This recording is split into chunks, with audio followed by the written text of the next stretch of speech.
We are back. Welcome to Leadership Launchpad Project. I'm Rob Kalwarowsky. And as always, but in a new location, Susan Hobson's here down in the Bahamas. Susan, how are you? Whoop, whoop, my other happy place. I feel like this is my Caribbean happy place. I'm fabulous, as you can tell, and nothing but sunshine behind me. I'm in a great mood as a result. How about you, buddy? How you feeling today? We're drinking, well, Susan's drinking Caribbean rum. It's only 9 a.m., but it's all right. It's just coffee, sir. Nice try. I'm good as always. You know, we've moved the Canadian contingent down. I'm in Costa Rica. It's beautiful. Yeah. Some parakeets visited this morning, so it's amazing. I mean, they come every day, but it's amazing. As always, we got to start our show with a quote. Yes. And I got one here from Gerald Plum. And he says, find who you are before you think yourself back into existence. Lead by that example. Stand up to the resistance because you are a reminder to those who are not being fully themselves or authentic. This is the greatest service that you can provide them. Oh, I love that. Who said this one? Where'd you find Yeah. that quote?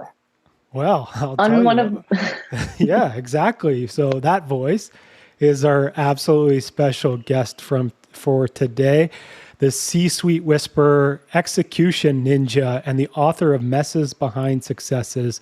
Paru Radia is here with us, and actually, Gerald. So Paru on LinkedIn posted that quote, and before that we had this huge thread going on about authentic leadership.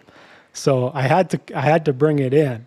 Now, It's so good. Paru, I get it. tell us about that quote. What do you think? Yes, please. Gerald is such a wise man. He's a very, very, very, very dear friend of mine. And it's interesting because I'll post things on LinkedIn and I'll get some really great responses that are quite typical of, or not even typical, but quite, I guess, normal and natural and common of the corporate world. And then Jerry will come in and say something and it will just blow everyone's mind into silence and reflection. And that was one of them. And it was such a poignant quote in response to what I had posted. I turned it into its own post. And that's where Rob saw it. Oh my Yeah, gosh, I it love that. was. I mean, it's something that obviously Susan and I and you work with folks to get them to find is there authentic or true or some version of that, right? And it's something Yeah. that I think lately where I've seen a lot of the hot topic is being authentic.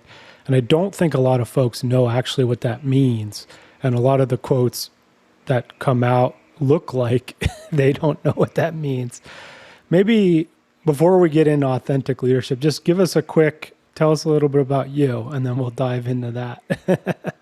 A little bit about me. So I'm an executive strategist. It's a little bit like coaching, but on steroids. In fact, it's a little bit like being a consultant, but rather than being a consultant for a business, I'm a consultant for a human being, for a CEO or someone in the C-suite, to help them navigate challenges, figure out who they are and how they want to handle things. Um, I basically um, get them to dig really, really deep to understand what they want, not what they think they want, not what they think they should want, but what they really want. And then how to get it in terms of what to say, who to say it to, how to say it. And all of it is customized to who they are. So I spend a lot of time at the beginning of our engagements getting to know them very deeply through questioning exercises, stories, so that when I advise them as them versus the version they think they are, or the same advice I would give to a colleague of theirs. I And love what that. Yeah. I Go was just ahead, going to Susan. say, I'm curious to know what inspired you to go on that mission, to be that type of coach, consultant, strategist, right? For Uh-huh. CEOs. What inspired you to become that yourself in your own authenticity? Um, so I grew up in a really conservative Indian household, and I have always or had always been told who to be, what to be, how to behave. And the older I got, the more uncomfortable that was. And the more I realized that who others who loved me wanted me to be wasn't aligned with who I wanted to be or who I really was. But in order to communicate that to them and negotiate with them, I couldn't just say, I don't want to do that. I had to provide them with a better offer, or at least an understanding. So I did a lot of soul searching. Through that soul searching, I became very observant, very interested in human behavior and nature, and I would I'm generally an observant and genuinely or naturally, whatever that word is, genuinely an observant and analytical person. And I would often be in corporate meetings, reading the room, thinking, oh, that's so interesting. They're saying that, but I think they really mean this. And then I would like bring it up. And then through my own growth would encourage them. Well, you said this, but if this is what you mean, why don't you say this instead? Or why don't you get them to understand X, Y, Z? And that advice was taken into account through relationships that I built. And I started doing it more and more with higher ranked individuals in the corporate world through just what I did for a job. And fast forward several years, I was the COO of a productivity consulting firm, and I would often go in the field to build those relationships or to cover when people weren't available or on vacation. And I just can't help myself, Susan. So I would see something that wasn't working. I'd see a train crash about to happen, and I can't keep quiet about that. Like, why? What? Just, I can't. And so I would have private conversations with C-suite executives and be like, hi, I've observed something. Can we have a conversation? And it was well out of my scope of what I was there to do. And I would tell them what I see, tell them what I think, tell them what to do. It would often get greeted with a look of, who the hell are you and how dare you? And I just have a very sweet smile saying, yeah, just try it. Yeah. Anyway. Just trust me. Right. Except when you say trust me, people really do. Yeah. So I just had to demonstrate with confidence that I knew what I was talking about. They would go do what I would say or suggest, and then they'd come back like the week later and be like, oh, how did you know that would happen? How did you know that would work? And then they would open up more and share challenges with me. And then I would say, oh, well, that's easy. Go do this and say this. But this is what's really going on. And this is what they really think. So go do this, this, and this. And they would. And it became a thing where many of my the company's clients then said to me, if you did this for a living, I'd pay you good money for that. And I mean, I'm like, oh, and I didn't originally think of doing it for a living, for business purposes, for money. It was the joy I felt seeing teams operate cohesively, the calmness, the lower stress levels, the joy I felt watching them be happy and heard and understood, and the joy I felt watching that C-suite executive be less stressed because everything they wanted to happen just happened because of the little steps, the tactical advice, as well as the strategic advice that I'd given them. I'm like, ooh, maybe I should do this more often. And then it grew slowly. And then I just bit the bullet about 3.5 years ago. I'm like, okay, this is what I do for a living. So Paru, what I'm really interested about in regards to what you just said is that journey towards authenticity that you described in your own personal journey. Like, first and foremost, how did you have the courage, having grown up in that type of condition where you're being told who to be and who not to be? And then secondly, what does that actually look like when somebody goes inward, right, on that journey to find themselves and their true selves at that? Oh, I think I'm still a work in progress. I think it's something I started off slowly, but I still do. I mean, I was just talking to someone yesterday how so many, and I'll go back to your question about the early years, but every time a change happens in one's life, it does impact who they are and how they respond and what they want. And I don't think most people stop to think about that. Like goals they had in their early 20s for when they become 50, 60, how often do they revisit if that's still what they want? And I don't think they do. And so my journey started, I guess, when the older I was getting and the more the control tightened, the more I would feel uncomfortable. Again, I don't think people are pushed far enough to give it much thought. Whereas I was pushed to the edge of, I don't want to do this, which is what instigated that. Well, then what do I want to do? Who do I want to be? Where do I want to live? Who do I want to marry? So when my parents were saying, well, you can't study art. And I'm like, but I wanted to do psychology, sociology, and mathematics, oddly, and art. After my GCSEs, and I wanted to do like 4 A levels. And they're like, no, you just need to do three, it's okay. And they were really disappointed that I didn't do as well at school in the sciences because they really wanted me to be a doctor. And I swear I sometimes think, did I sabotage my results just so I didn't have to be a doctor?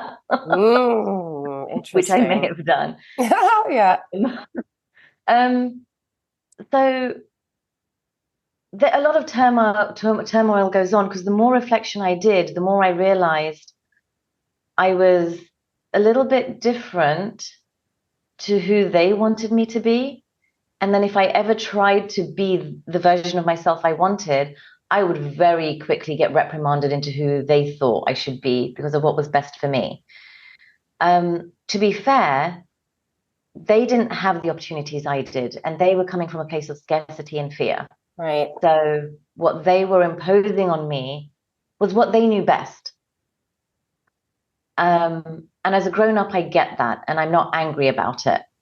But it happened, and it impacted me. Mm-hmm. Does that answer the question? I kind of went off in a... Yeah, I think it starts to answer the question. It definitely starts to answer it. And then, so I guess the part where you started to really do the excavation and find out what it was that you truly wanted. And you actually mentioned that, right? When you were talking about the way that you engage with CEOs, the difference between what we think we want and what we really want. What is that aspect of the inner work like and what is it that you're actually describing there for our audience? So for example, a client came to me and said, oh, I'm not sure whether to take this job or this job. Right. And I was like, well, tell me where you want to be, what you want. Forget the job for a minute. What do you want life to look like? And they described it. And then I pointed out to them, well, this job is, you said to me, family is really important to you. I said, and what does that mean? He's like, oh, well, spending time with them and providing for them, et cetera, et cetera. I said, okay, providing for them, that's a money thing. How much money do you need in order to feel like you're providing for them? And then he told me a figure, and both of those jobs met that figure. And then I said, what else means a lot to you? He's like, spending time with them. And I said, well, this job is going to take you overseas for 9 months of the year. And this one's going to keep you local and maybe take you away for cumulatively 6 weeks of the year. So objectively, simply, it makes sense.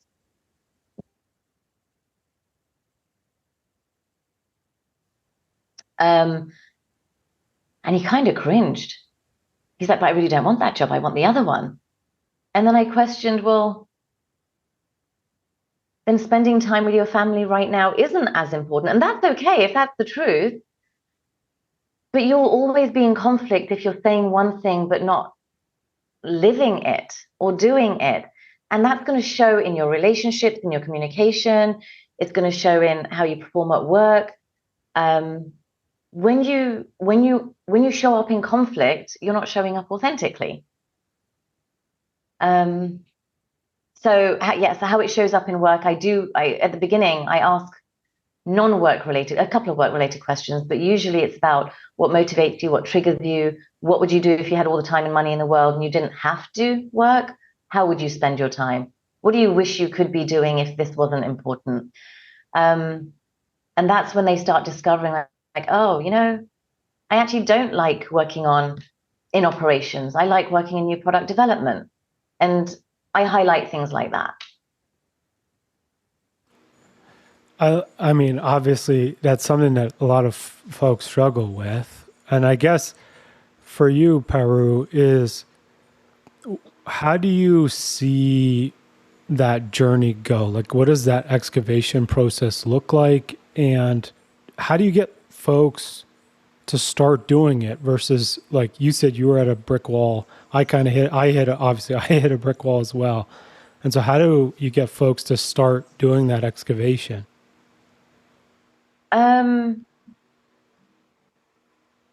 You mean if they're ready to do it, or if they don't even know they're being inauthentic? Ooh, The latter. If they don't know they're being inauthentic, I tend to, and this is so they're not a client of mine yet. One, live by example. Share my thoughts openly, my processes openly, what I'm doing openly. Another one is ask open-ended questions.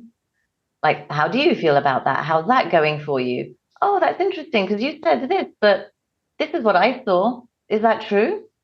How do you feel about that? And some people like being called out on that, and they're like, oh, that's really interesting. I don't know. What do you think? And it will be a really interesting conversation. And some people will either shut down and be like, yeah, this girl's way too real for me. I don't want to have this conversation. And these are the people I feel for and I really like helping because they'll see a glimpse of light, but they're too scared of the consequences of following that light. And that breaks my heart. That absolutely breaks my heart. Because quite frankly, if you're dead and numb inside and you don't know you want to change, then you're obliviously happy. So it's not really a problem, I don't think. Not for you, but it's the people who know there's more out there and who know they're made for more and they're destined for more and they see that different exists and better exists. And the ones that struggle, they're the ones I really, really, really like helping because there is better. And I know a path there, maybe not the path. I'm not saying I'm the oracle of everything, but I know a path, I know a possibility. And I've been through tough things. I was disowned when I left to come to New York. And that's not easy when you grow up. I mean, everything turned around 6 months later, but they followed through with the we're going to cut you off. And it was scary for someone who was so dependent to be threatened to be cut off. But knowing that is just something I had to do for me. My parents weren't going to be alive forever. What was I going to do? Live a fake life until they passed away and then discover who I am? I might be in a wheelchair by then, or in hospice care by then. I don't know, but I didn't want to look back at 60 and think I wish I did this at 30. So I did it while I still could. And it was hard. But my point is, I'm not saying it's easy. I wasn't handed a great deck of cards where it's like, hey, life's perfect. You've got a great job. You're good at this. You can go make money doing it. I really had to dig deep and stand up for who I was. But I had to know who I was first.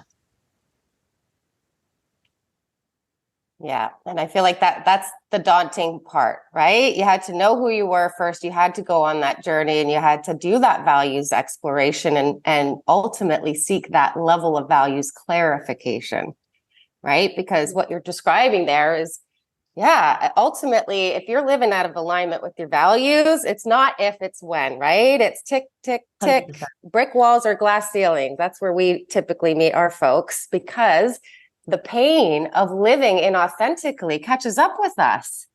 It so does. Susan, the very, very first exercise I do with my clients is a values exercise. And I don't have them go away and think about what their values are and come to me because I think most of the time they give me values that used to be important to them, or they give me values that sound good. Mm-hmm. I go through it with them and I'm watching their breath, their body language, their pauses. And I stop and I have a list of 185 words that we go through one by one. of what does it mean to them, what's important to them. And then we, through the process of elimination, we come out with anything between 3 and 9, depending on what the objective of them coming to me is. Mm-hmm. And I always tell them then to describe it. How does this value show up in your life? Like, how do you show up when this value exists and you're in alignment? How do you show up when you're misaligned? What happens to you emotionally, mentally, physically when you're misaligned? And then I get them to print it out and put it by their monitor to always remember. And I always say to them, I promise you, if something ever feels icky for you, it's because one of those values are misaligned. One of those values is missing, and they're your core values. Sure, we have maybe 10, 20, 30 values, but if push comes to shove, there are a core set of values that you would die on a hill for, you would fall on a sword for, you would malfunction if they didn't exist. So absolutely. I mean, when you get these great guru celebrity authors saying, yeah, know your values, that's fine. Very rarely do people help you understand how to truly know your values. And that's one of the things that I can help you with, a coach can help you with, a strategist can help you with, a consultant can help you with. But you're absolutely right, being in alignment with your values. 100%. That's the trap, right? Is a lot of folks who reach high levels of performance or organizations, they're very, as IFS we would call them, very manager led or very protector led. And so what you're doing is separating the folks from the values that the manager has, which is the shoulds, the wants, the agenda, right? Versus the true values that self has. And that's the thing, that's the hard thing, right? And I did this in therapy. Like the first time I did my values in therapy, it was all stuff about like, achievement, status, money, like that kind of stuff. And then we did it again, probably about a year and a half later, and they were completely different. And that's the key for folks is as you learn to sort of strip away the shoulds and the, how to and the do more and those type of things, that's when you can truly connect to you. Yeah. And that's authentic. And then also that's part of now you can start to distill what your life wants, but are actually. Yeah. Yeah, and they do change. I mean, I do mine every 6 months. So my birthday's in summer. So every birthday, I'll evaluate my past year. And then every Christmas, like between Christmas and New Year, I'll evaluate the past calendar year. And what do I want to change? What do I want more of or less of? What am I going to do? They're not resolutions. It's not that. It's more of it's just an evaluation so that I can make sure I'm not veering too far off track. So a visual that came into my brain earlier when you asked me, Susan, about what that looks like, and I said the older I got, the more I realized I wasn't wanting what my family were wanting for me. Yeah. So at that point, you're only like 1 degree away. Like even if it's just a 1 degree difference, when you're at the center point, distance-wise, it's not so much. But over the course of like 5 years or 10 years, you'll see these lines diverge, and it's a massive difference. I mean, they were wishing for me marriage and kids and 2.4 children living in a big house in the suburbs with a white picket fence and a pet and the usual typical textbook. And I'm like, I want to explore the world. I want to do things that help people, but not be a doctor or not be a lawyer, but something else. And they're like, what's that? You can't make money doing that. That's not safe.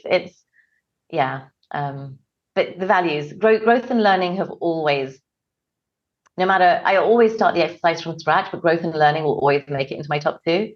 But other things have changed. Like financial stability was huge for me when I first moved to New York. But now that I am financially stable, that hasn't made it into my top 5. Other things have. Respect, trust, truth. So, yeah. Let's help our leaders understand like the many benefits, because we're talking about, yeah, it's hard. It's a hard journey. It's challenging to go inside and do that inner work. Heck, it's hard to have a coach hold up a mirror, right? Yeah. And really probe into what you want, what you think you want, what you really want. All of that is obviously it's a challenge, right? We say it's like going to the gym, only mentally. Yeah. Okay, so let's talk about why we should want to do that work, though, as a CEO. What are the many benefits of a CEO showing up in their truth authentically? Oh, so many, Susan. If they show up as who they are, I believe they'll be one, more confident, two, they'll be kinder to themselves, which means they will project kindness on others. And then it creates a space for the people who hierarchically are under them to also be kind to themselves and confident and kind to others. It's perpetual. It goes on and it goes on and it goes on. And how can the business not do better if the people are happier? It's a law of nature. If you're happier and more confident and kind, and you're not in scarcity mode or fear mode of being found out, or I don't really want to do this, but I'm being made to do this because I have to do this. That's not a great environment. That's not how you get the best out of people. Right. You need to get the best out of yourself so the others can get the best out of them too. And I know that sounds all fluffy right now on a podcast, just talking about it, but I've seen it work. I've seen it make a difference. And people ask me sometimes, why don't you work with directors or managers or directors? Because they're the ones that really struggle with bad management. If I'm helping them, they've already got that heavy weight on top of them. It's really hard to change that. The buck really does stop at the top. So if I'm helping a leader be a better leader, the work's done for me. If I'm helping that person at the top, the whole organization gets helped. Mm-hmm. Whereas if I'm helping one person, sure, I'd love to help that director, but it's not going to move the needle as much. Right. So I'm going right to the top, so the needle moves a bit more. Yeah. Yeah. Yeah, and I feel like oh, go ahead, Rob. I was just going to say, like, obviously there's a lot here, right? And starting to get into who we are and navigate with our values is really important. And just the one thing I'll just mention to folks is I've seen some posts of like, you can be authentic leader. That means you can call your team like an asshole or something. And it's like, that's not you. So that's not your authentic self. And it's exactly what Paru mentioned, right? Is like you become kinder, you have more compassion. That doesn't mean you don't hold people accountable. It just means that it shows up very differently. Now, I want to get some advice. Now, if there's one thing you could tell our community of leaders about going on this path or about authenticity, what would it be? One, I want to stress how important it is to know who you are. It will impact your personal and professional relationships. What I'd like you to do, I'd like you to spend time alone. I know some of you have kids, some of you are caregivers for elderly parents, or siblings that need help, but do whatever it takes to spend some time alone to get to know who you are at your core, regardless of the environment. Who are you? That will show up regardless of the environment you're in and regardless of the circumstances you're in. Who's that person? That is your authentic person. Do that work. So good. So good. In Peru, we'd be remiss if we didn't ask you our favorite question before we let you go today. What do you want your legacy to be? What do you want the legacy of spreading this ripple effect as far and wide as you could possibly do in the space of creating or helping to, I guess, inspire more authentic leaders in the world? What do you want the legacy of that to be? I want more and more people to be who they truly are, because I'm an optimist. I'm a pragmatic optimist, but I believe people are actually human beings are wonderful, kind creatures. They just don't know how to be because they've been conditioned by things that have gone wrong, and fear and scarcity and survival. And I it melts my heart every time someone says to me, you helped me show up as me. You gave me the space and freedom to be me. And then once people are that, I want them to help others. I want them to help other people be themselves. I want people to be so happy and comfortable and confident and kind and the kindness I believe will come, but just so happy and confident in who they are that the only option is, or the natural next step is to help other people be that and other people be that and other people be that. We're here to help each other. We truly, truly are here to help each other. But you do have to help yourself first. And going back to something you said, Rob, calling someone an asshole isn't you being authentic, it's you being an asshole. It really is. And it does disappoint me when someone's like, well, I'm being authentic. And I'm like, well, it really disappoints me that the authentic version of you is an asshole. Yeah. But I also believe if they dug deeper, they'd realize that they don't enjoy being that. It's a defense mechanism. Well said. Absolutely. Obviously, we love that. Now, for folks out there, if you want to find more about Paru, her LinkedIn is dropped into the podcast notes, just Paru Radia. You can also check out her website, paruradia.com. Is there anywhere else? Oh, and your book, Messes Behind Successes. Is there anywhere else you want folks to find you? LinkedIn and my website is where I'm at all the time. Perfect. Hopefully not all the time, but Most of the time. I truly love what I do. I could work a lot. To me, it's more of a mission than work. I love it. Yes. And so for folks out there, check out her LinkedIn, check out paruradia.com, check out Messes Behind Successes.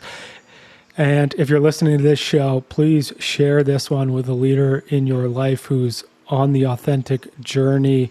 Hit subscribe to the Leadership Launchpad Project and drop us a rating and review. And for anything leadership development, group coaching, one-on-one coaching, head on over to elitehighperformance.com for all of that. Susan, is there anything you want to leave folks with today? I just love this interview so much. I feel like we've just given everybody out there listening permission, right, to go on this journey. If you're waiting for that permission, which I feel like subconsciously we all are, right? If you were waiting for that, I feel like this show is really the sign that you've been waiting for. Let's go. Find a coach, find a consultant, find a strategist. You got 3 in the room right now who happen to specialize in this zone. But yeah, I really enjoyed this conversation. Thank you, Paru. Thank you so much, Susan. Thank you, Rob. This has been so awesome. Thank you. And for me, I just want to echo something that Dave Lovass said to us last week. And he said, all parts have an agenda and self doesn't. And so when you're on this journey of learning about who you are, if you notice the shoulds, the wants, those type of things that are popping up for you, that's a sign that it's not truly you. And to lean into those and try to understand what's driving that agenda. That's part of the journey. So get out there, spend some time with yourself, do some reflection, and we'll see you all next week. Bye, everybody. Bye.